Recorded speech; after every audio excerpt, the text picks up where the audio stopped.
Now before we get into this video, I just want to say a quick sorry because I filmed the entire thing on a GoPro, so the audio is a little bit muted compared to usual. Normally I use a microphone on my lapel or just some kind of wireless thing. I haven't this time just because of the speed and the way the video was made. It'll be better next time, back to usual service, probably. Anyway, now the video. Oh yeah, now stick to the end of the video and you'll see the Alfa some more. Hello, welcome to Furious Driving, and it's another episode of Quentin on the road. Yeah, it's a beautiful day. You may have noticed the roof is up. Two reasons for that this time. Firstly, because this car is going to be for sale very shortly indeed, I'm just not using the roof. I don't want to risk it breaking, which I don't think it will. I think it's been up and down enough times without the outer fabric on to prove itself to be pretty reliable. But I don't want to risk getting a mark in that back window. It's actually quite warm, it's definitely warm enough to use it. But the other thing is, I've been working outside all day and I'm fed up of being in the sun. I'm actually quite enjoying being in the shade now. So as I'm somebody who prefers the shade to the sunshine, convertibles are kind of wasted on me. Now, I've got two jobs to do with this car today. I'm not just going out for a joyride. First of all, I need to ferry a set of Mercedes AMG alloys off to get some new tyres on. Let's cut away to this bit for a second. So, we don't feature the W204, actually technically an S204 Mercedes, on the channel very much, but I have got to go and get a new pair of rear tyres for it, because when I changed over to these winter tyres, just well before winter, they were both down to the limit on the wear markers, and one got a puncture, so they're not going back on the car as they are now. I just need to drop them off at Quick Fit to go and get a new pair of Continentals put on the back of it. However, as one's flat and all that, they're going to go in Quentin. So, there we go. Turns out instead of 18-inch alloy Mercedes AMG wheels will fit in the back of a Rover 200 if you take the seat squab out. And secondly, we need to find out about getting this car painted. I've ummed and ahed about doing it myself. I do think though that because I want this car to look good and I want it to be done quickly, it's going to be better to be in the hands of a professional. It's going to make the car look better than I can do it. I need to do a few practice panels. I haven't painted in absolutely years. I have got a compressor. It's a bit small for an entire car, but you can do it panel by panel. And I have got quite a good spray gun as well. And I've done painting in the past and got fairly good finishes, but it's a long time since I've done it. And I want this to be done right first time, no messing around. And I've kind of looked at the values of these cars and where they are sitting now, with this roof on it, with all the mechanical work's been done to it, it's definitely going to recoup its expense in terms of what the car will be worth. So yeah. So first of all, going into Maidstone Town Centre, there's a Quick Fit there. I have a deal through one of my works where I can get Continental tyres for a good price, which is great because I'll probably buy Continentals anyway from Mercedes because they are really, really good. They've proved themselves on a few of my cars to be absolutely fantastic. And then I'll carry on from Maidstone out to the paint shop, which gave me a really good price. I was thinking about taking this to the place that did the Capri, the Minder Capri recently. I've known those guys a long time. They did the back bumper on my Alfa for me. 2019 now, wouldn't it? Because nothing happened in 2020 much. But I know they've got a big backlog of work, so we're going to have a chat with them and make sure they're still up for doing the price they quoted.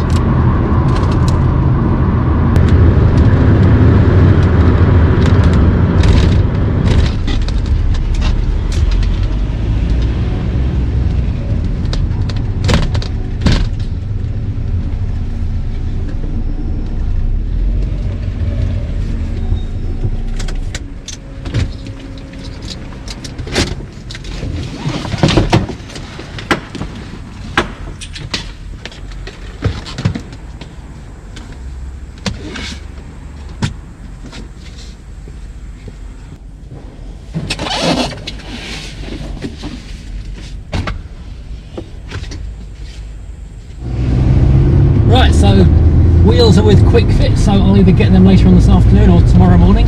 Then I can move the Mercedes over to its summer wheels. I haven't done a video on the Mercedes in absolutely months.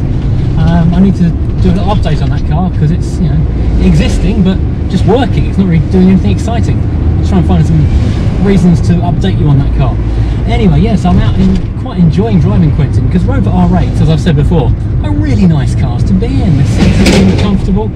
Mrs. Furious says she thinks these seats are a bit hard, but I think they're kind of a sporty version of the seats really. So a bit harder than the velour ones that were in the 214 we had for a bit. But they're very similar in hardness to the coupe I've got. I did make time to go and fit this really nice Rover radio CD player that someone very kindly sent in. I'll cut away to that as well now. So while the car was away at the trimmers, I finally got hold of an adapter for this Rover BMW radio, which is a really nice CD unit, which I'm actually having second thoughts about putting in this car. I think I might pop it into the Tomcat instead. It's a very nice looking unit. It's got this really unusual plug on the back of it where the pegs stick out of the head unit rather than out of the adapter, but it took me a while to find one because they're quite hard to come by. This was about £5 off eBay, so I've got this now finally in the car. And it's got these stupid little peggy type aerial interfaces, so you have to use an adapter on the back of it, which always pops out, but I'll quickly fit this and then see if the thing works. And there you go. It works. We've got a functioning, very nice quality radio actually. I've got another one of these little blanking plates on the dead one in the garage, so I'll cannibalise that. I am very seriously considering pushing this into the coupe though, because this would be very nice indeed in there.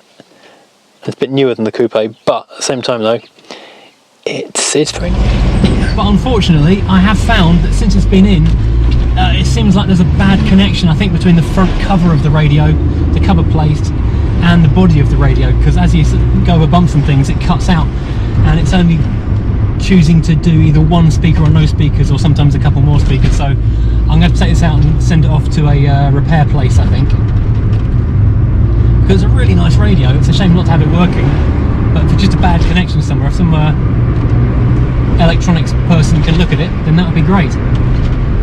I do have a third task to do today. I need to pop back to Go Italia, who did the cam belt on the 145 this week, because I actually had to rush out in a bit of a hurry because with the broken bolts we overran a bit. I didn't actually pay the bill as I left, so I had to pop back and pay the bill.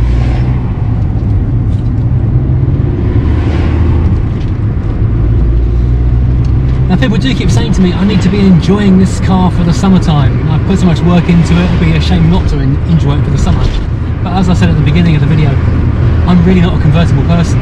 I'd much rather have a hard roof on with air conditioning blowing cold. I'm one of those people who hates beach holidays.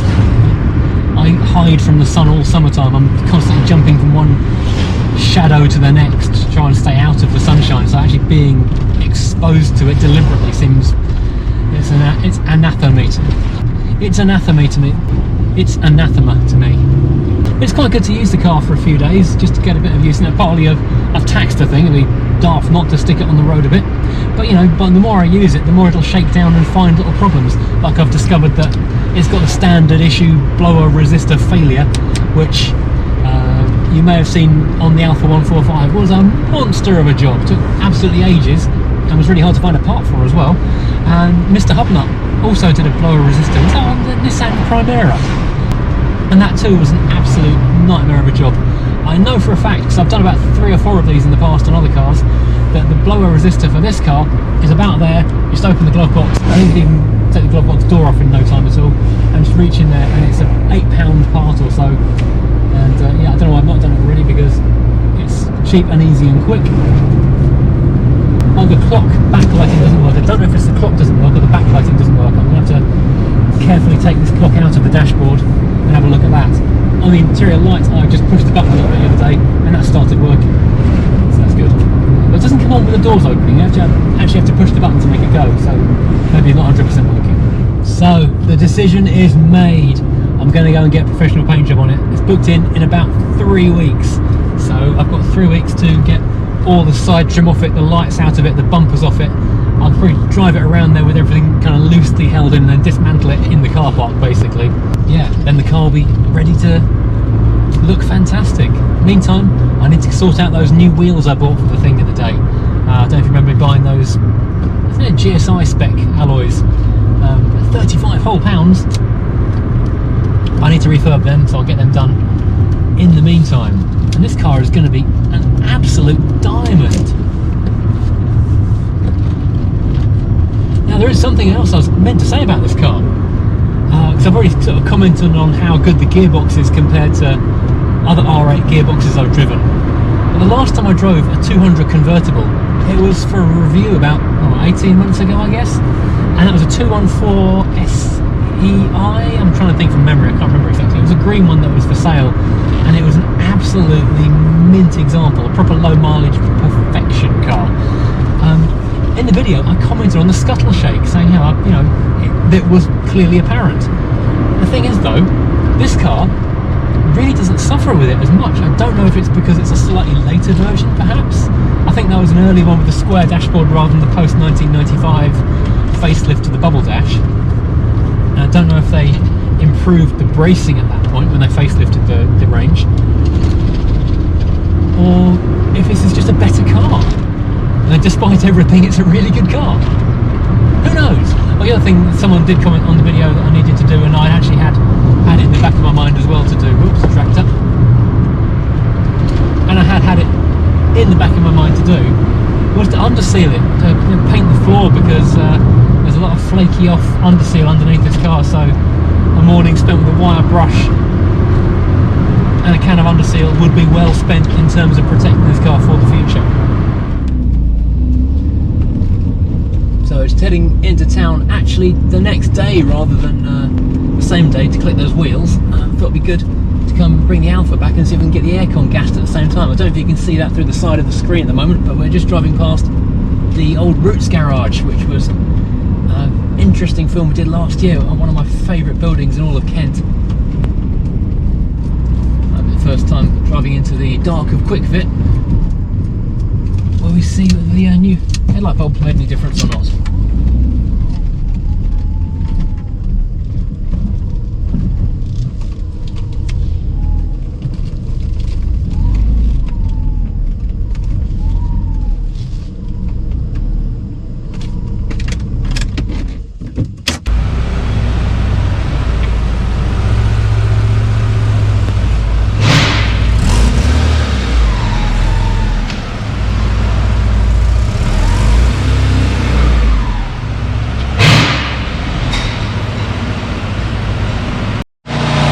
Nice to hear this twin spark revving a little bit. That's a lot brighter now. And while they're doing this at the front, I can load up the wheels in the back.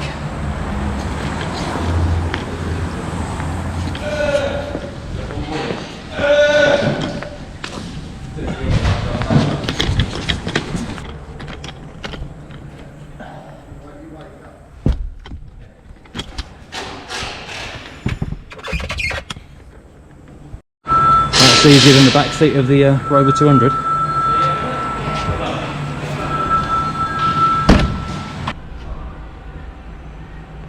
Well, the book says it takes an alarming 700 grams of gas, which is very Alfa Romeo. It's about nearly half as much as you would expect it to take.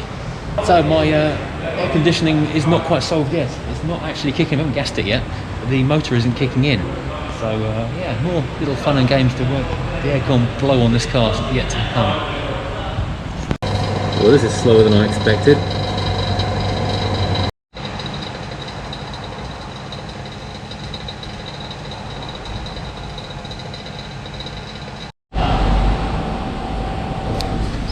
This takes a surprisingly long time. And now, the moment of truth, will this thing actually have cold air, I wonder? That's the diesel behind this.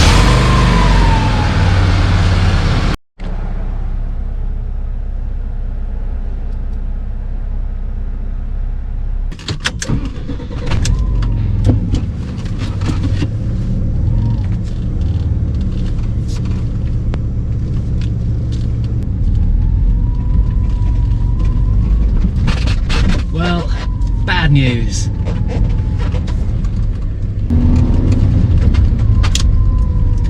As I was saying, so a long delay getting out that junction. Bad news, the system is holding the gas, all 700 grams of it, which is a massive amount.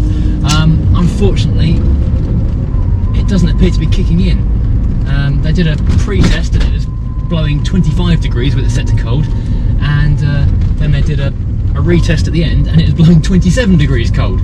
So that's quite warm, not really cold at all.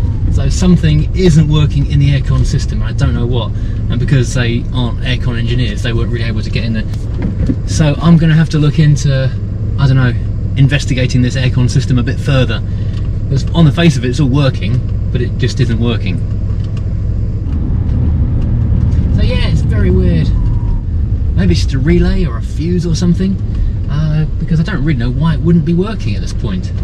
Oh, there's the Roots garage again, still being redeveloped, thankfully, sympathetically, as I understand. So it's going to retain all the frontage and a lot of the interior, but it'll be converted to restaurants and cafes and bars and things on the ground floor and apartments upstairs. So at least we're keeping that nice building in the town, not being demolished, which so much Art Deco and brutalist stuff is, unfortunately. There's no reason it shouldn't be, because on the face of it, all the components are functioning. Don't know, hopefully it's something simple, but they did offer to take the gas back out again and degas it and then not charge me.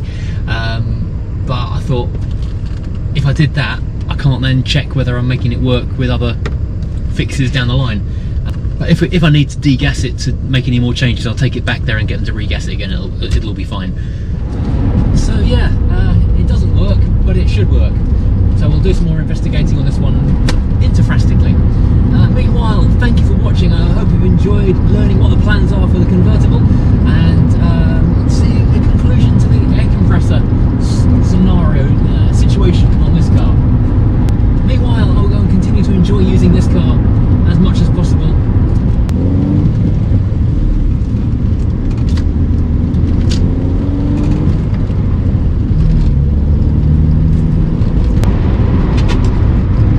So as always, thank you for watching. If you haven't subscribed already, then please do. And as always, hit that like button down there, smash it as we say in YouTube land. And of course, hit the bell notification for future notifications to find out what more shenanigans and antics we get up to with this fleet of old bangers.